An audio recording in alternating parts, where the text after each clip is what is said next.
오늘 말씀은 출애굽기 12장 1절부터 14절까지의 말씀입니다. 6월절에 관련돼서 하나님께서 말씀을 하셨는데 1절부터 보면 여호와께서 애굽 땅에서 모세와 아론에게 일러 말씀하시되 이 달을 너희에게 달의 시작 곧 해 첫 달이 되게 하고 너희는 이스라엘 온 회중에게 말하여 이르라. 이 달 열흘에 너희 각자가 어린 양을 취할지니 각 가족대로 그 식구를 위하여 어린 양을 취하되 즉 넘을유자 넘을 월자입니다. 넘어간다는 뜻이죠. 영어로는 Passover. 이 6월절을 지켜야 될 것을 하나님이 이제 모세에게 말씀을 하셨습니다. 이제부터 애굽에서 이스라엘 백성들이 탈출하는 이 시점을 기준으로 해가 바뀐다는 것입니다. 즉 해를 새롭게 정해 주셨습니다. 그래서 첫 달이 되긴다.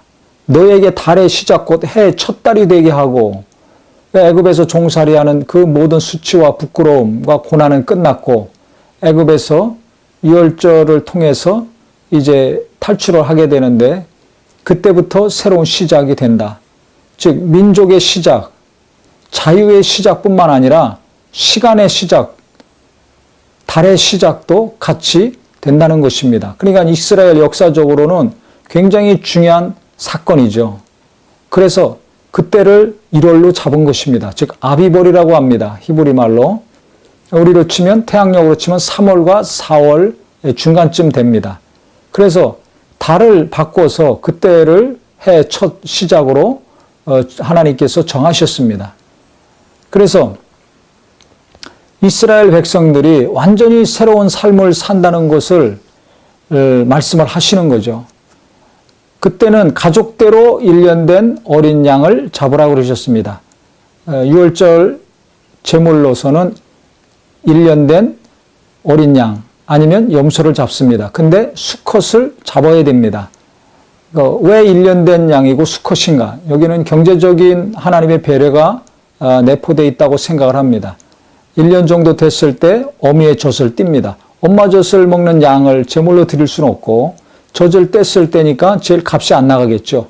어느 정도 컸으면 값이 올라가니까 젖을 뗄 때 그 시기에 맞춰서 1년 된 것을 드리되 또 암컷은 새끼를 낳게 됩니다. 그래서 수컷보다 암컷이 더 비싸죠. 또 새끼를 계속 출산하면 가치가 더 크고 그래서 이스라엘 백성들 입장에서 볼 때는 젖 뗄 때 제일 값이 안 나갈 때 수컷을 드리는 것이 경제적으로 유익합니다. 하나님의 특별한 배려라고 볼 수가 있습니다. 그 다음에 가족 수대로 양을 잡아라. 만약에 다 먹기 어려우면 이웃집과 나눠 먹고 만약에 모자라면 더 잡되 사람의 숫자대로 그 먹을 양의 숫자대로 양을 잡으라는 것입니다. 만나도 똑같죠. 욕심을 부려서 더 많이 가져왔을 때는 그 만나가 썩었습니다. 욕심 부리지 말으라는 하나님의 깊은 뜻이 있습니다.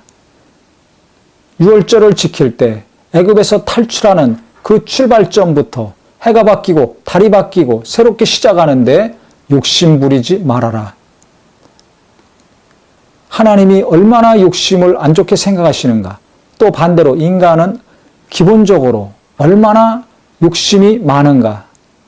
우리가 오늘 말씀을 통해서 정말 내 욕심을 내려놔야 되겠구나.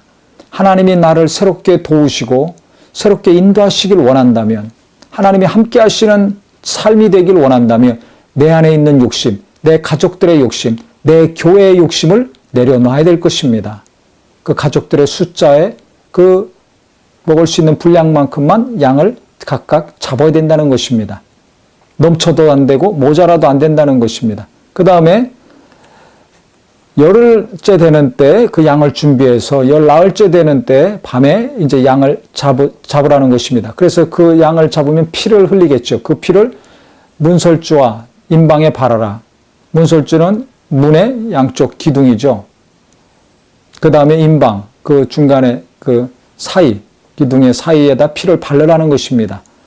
그 다음에 구워서 먹으라는 것입니다. 그 양은 삶아 먹지도 말고 생으로도 먹지 말아라. 생으로 먹었다가는 몸에 해로울 수가 있죠. 병에 걸릴 수도 있고. 그래서 불로 구워 먹어라. 건강을 생각하는 하나님의 배려가 또 있습니다. 만약에 병에 걸려서 탈이 나면 탈출을 못하죠. 또 전염병이라면 그 많은 또 사람들이 공동생활하는데 그 병이 돌아서 또 생명에 위태로울 수도 있습니다.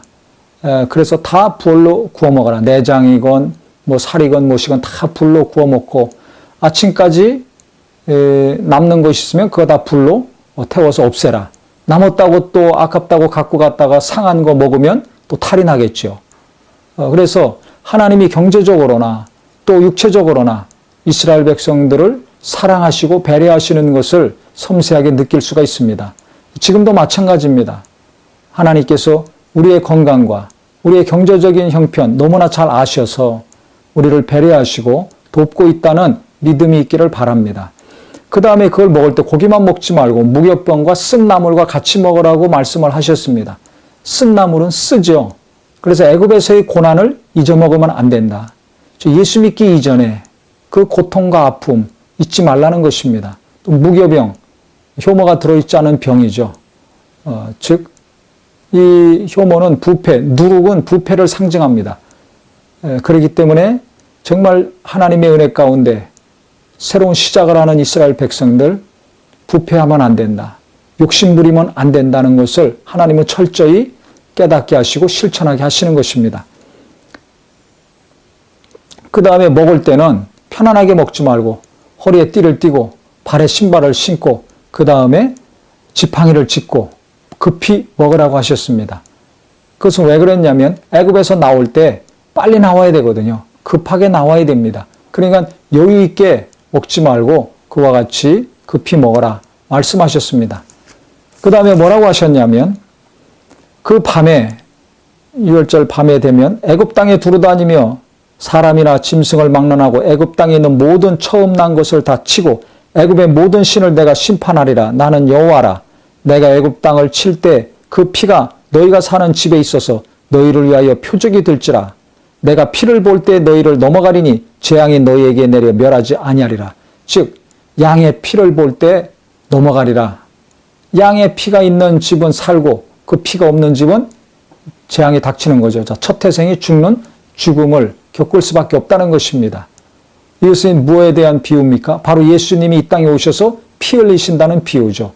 유월절 어린 양은 예수 그리스도를 예표하는 것입니다.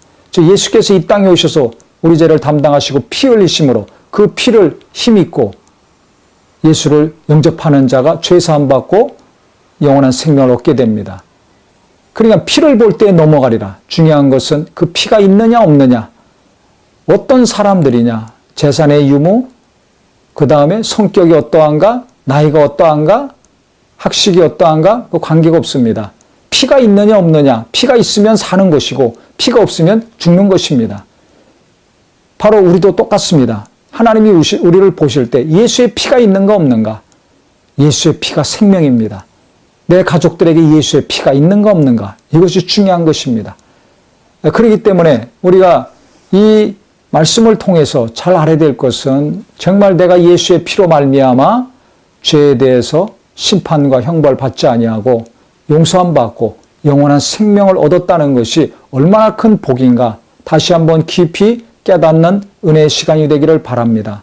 다른 어떤 것보다 예수의 피가 내 죄를 속하고 예수의 피를 힘입어서 내가 죄사함 받고 영원한 구원을 얻었다는 것이 다시 한번 최고의 복 중의 복이요 가장 감사한 것이 되셔서 구원의 기쁨과 감동 가운데 일평생 감사하고 사는 우리 모두가 되기를 예수 이름으로 축원합니다.